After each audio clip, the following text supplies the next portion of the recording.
Yeah, now that Linda's involved, we're on like take 38. But anyway, so you can see this is the back of the block. It's all haphazard and crazy, and I've got one hole to fill. But I think I've come up with a better method for more efficient use of the parchment paper. And you can see I've got brown and white in this block, but I think I'm liking the white better. But whatever, I'll use what I have. I don't even remember where we got this, on the trip somewhere. Pull it out if you can.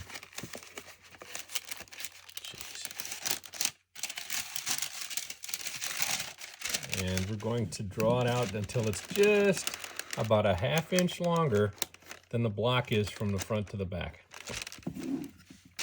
Now the hard part, using the little serrated tear off part here. You have to pull hard and put all the tension right on the starting edge. Don't worry about the back yet. Don't try to pull it off square. Just try to get a tear started on the very front while you're holding it. Now you can back off a little bit. Work your way along the edge. So there. Now you have a piece that is just a little bit longer than the block is from front to back. But the neat part is we're going to turn it sideways. It doesn't even look especially rectangular at this point, but don't worry about it.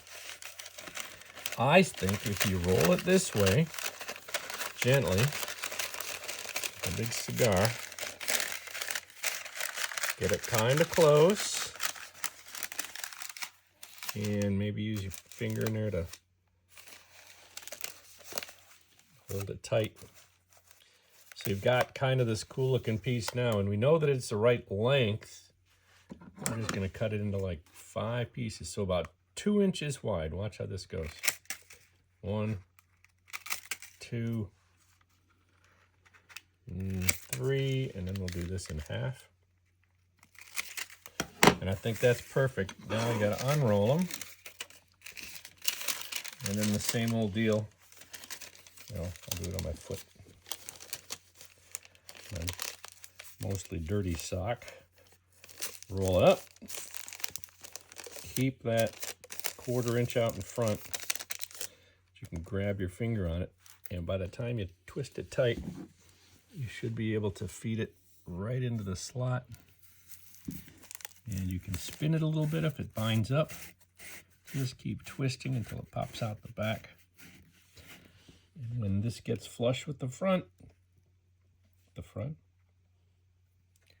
it's hard to see the brown on the dowel, but anyway, when that gets flush with the front, you can spin it backwards and pull it out, and that's it. So now the next step, which is pretty cool, they're all different lengths here. We're going to trim them all to about a ½ inch.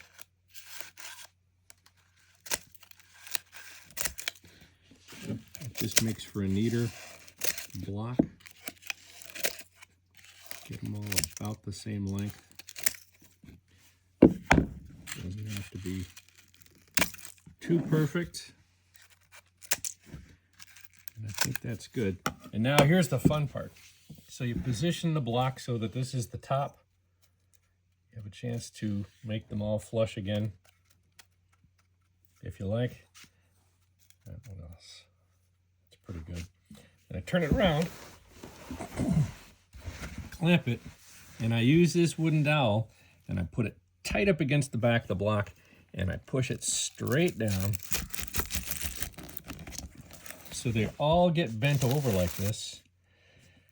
And then the last thing is the little cover that we made out of a piece of aluminum.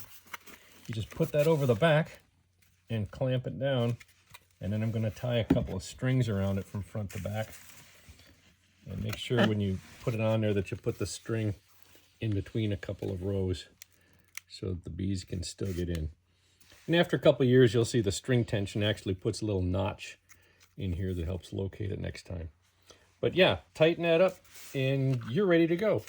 A couple old pieces of wood and some paper. You have to make new paper every year, but the good thing is when you pull the paper out, there won't be any pollen mites. There won't be any chalk brood, none of that stuff.